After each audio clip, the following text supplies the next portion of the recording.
Hey, how's it going, ladies and gentlemen? This is Mr. Deadman of Rant and Chill. And on this channel, I like to rant and I like to chill. And here, we're probably going to be ranting a little bit. Let me talk about how the media loves to spread fear for profit, obviously. And there's something, the reason I'm talking about this, because something came to mind. Let me play this clip of this guy, what's his name? Freedom Preacher on TikTok. Well, the fear campaign's intensifying, y'all. Watch this. A terror alert has been issued by Homeland Security tonight. Pete Williams is here. Pete, what do we... We're going back to the terror alert system. The terror alert system. Oh, the media's going to love that. Remember that with Bush? know about this?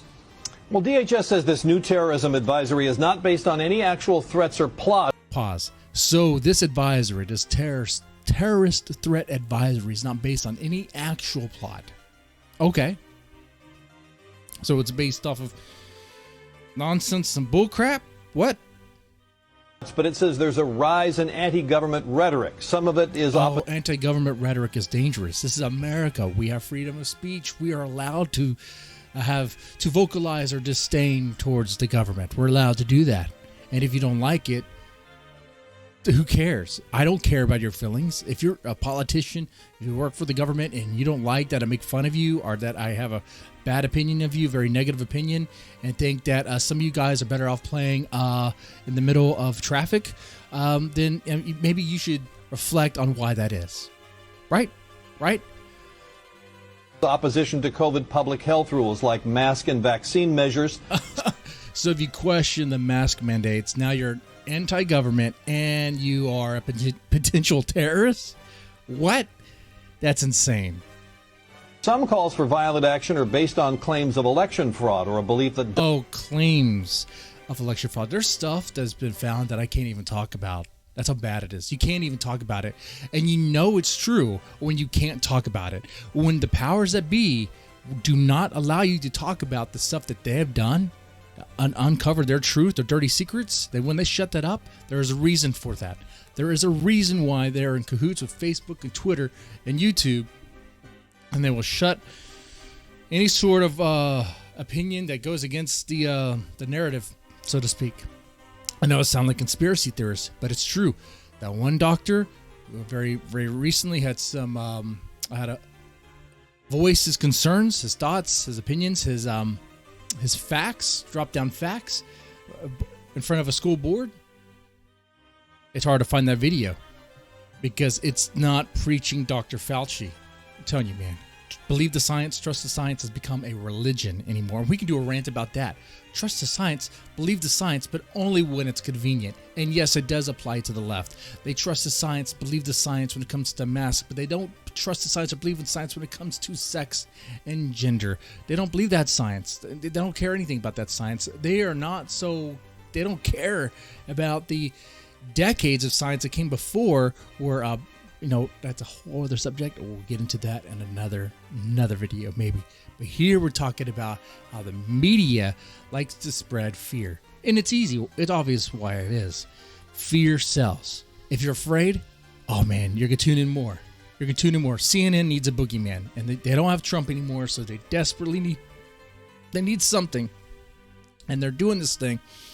They don't have an actual terror plot that they could talk about, but they could talk about how if you talk bad about the government, then maybe you're a potential terrorist. Maybe there's a terrorist threat there. The only plots that would happen are probably going to involve a lot of FBI informants and involvement, and by a lot I mean the majority, and funded by the FBI, made possible by the FBI. I mean that's how pretty nerfed in things are here in America. The only real terrorist plots recently have been sponsored, or pretty much sponsored, paid for by FBI.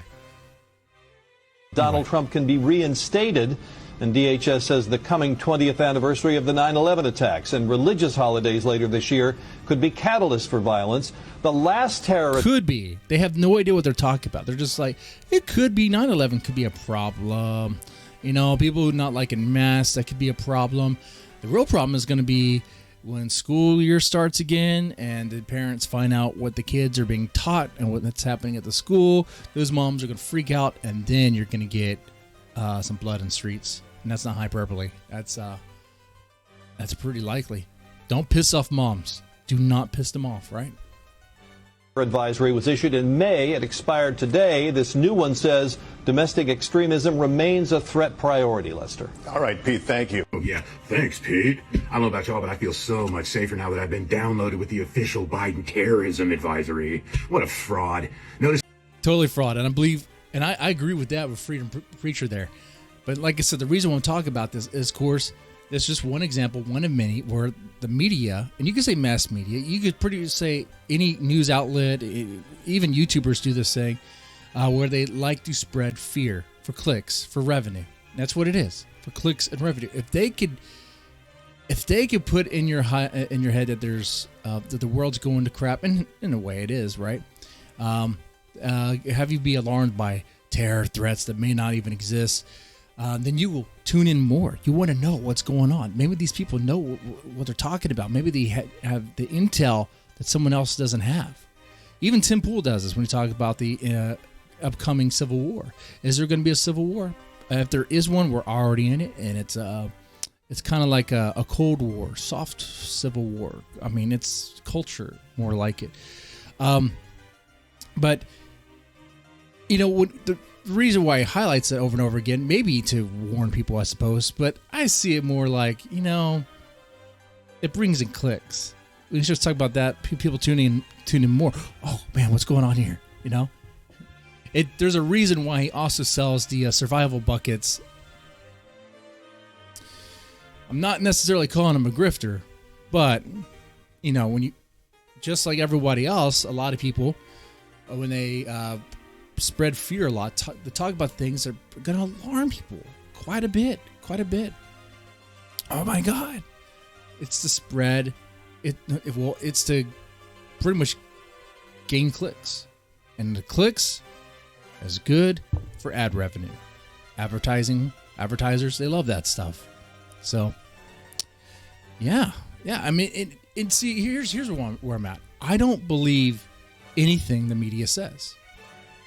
I really don't, because we've been lied to so many times. Just last year alone, during the protests of peace, we saw with our own eyes burning buildings burned down, and what looked like Molotov cocktails being thrown in the police cars, Molotov cocktails thrown at Molotov cocktails and tear gas thrown back at the police at Washington, D.C.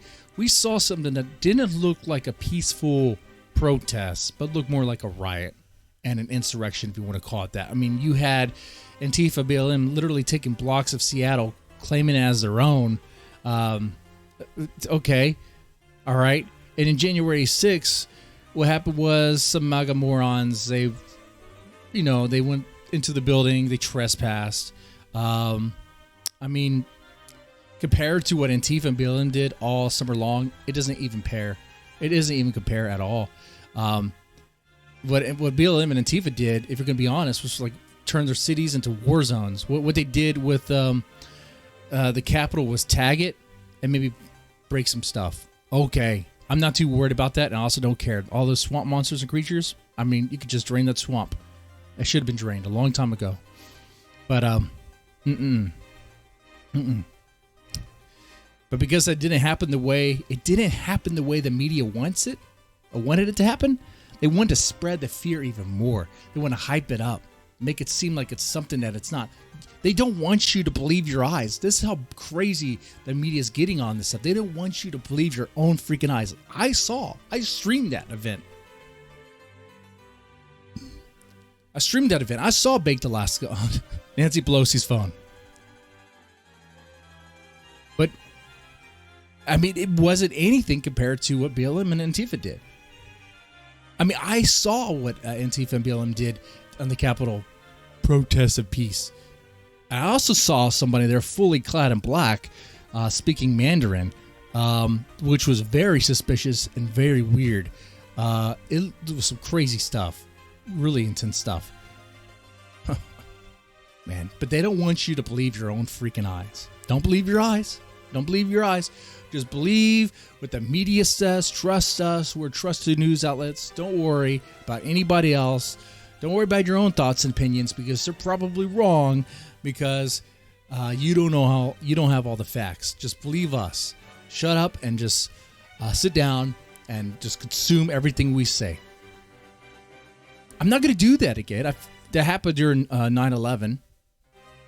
After 9/11, yeah, sure. I was one of many people that was like, yeah, let's go to the Middle East and fuck shit up. And what did that do for us? What did we find out? What did we learn? That the media and the government, they all lied to us. They lied to us. They lied to our freaking face. And they want us to think that was a one-off situation. No. You look back in the past, be like, no, you know what? You guys have a history of lying. You guys have a history of covering shit up, twisting things when it's inconvenient. I cannot trust you. I do not trust you. And it's not just me. It's you too. We do not trust the media. We do not even trust our government here. And the media is not helping. If the media would call people out for what they do, for what they are, hey, maybe I'll turn around. Anyway, let me know what you thought about this particular rant, how the media spreads fear to the point to where they don't want you to believe your own freaking eyes. They want you to believe a reality that doesn't even exist. To them, Antifa is nothing but a myth. BLM is just peaceful, and but I guess Trump supporters were like the biggest terrorist threat to America ever since I don't know, the Civil War. Hey, who was it in the South? Oh yeah, that's right, Southern Democrats. Oh, who's in control now? Democrats. They'll say, oh, the party switched. That doesn't mean exactly what you think it means. In fact, if you believe it means that they swapped, like, I guess, ethics and values, not necessarily. No. Anyway, you guys have a good one. I'll take it easy.